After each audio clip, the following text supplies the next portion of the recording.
एका गावात दीनानाथ नावाचा एक गृहस्थ राहत होता. त्याने आपल्या आयुष्यात प्रामाणिकपणे कष्ट करून चांगली कमाई केली आणि स्वतः चांगले जीवन समाधानाने जगला. दीनानाथला 4 मुले होती. या मुलांमध्ये सतत भांडणे होत असत. या भांडणांमुळे तो दुःखी होई. त्याने आपल्या मुलांना बराच उपदेश केला, पण पालथ्या घड्यावर पाणी. मुले काही सुधारत नव्हती. एके दिवशी त्याने आपल्या 5ही मुलांना प्रत्येकी हातभर लांबीची एक काठी घेऊन यायला सांगितले. त्याप्रमाणे ती मुले एक काठी घेऊन आली.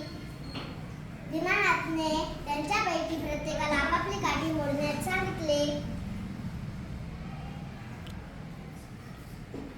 वडिलांनी सांगितलेली ती गोष्ट प्रत्येक मुलाने लगेचच करून दाखवली.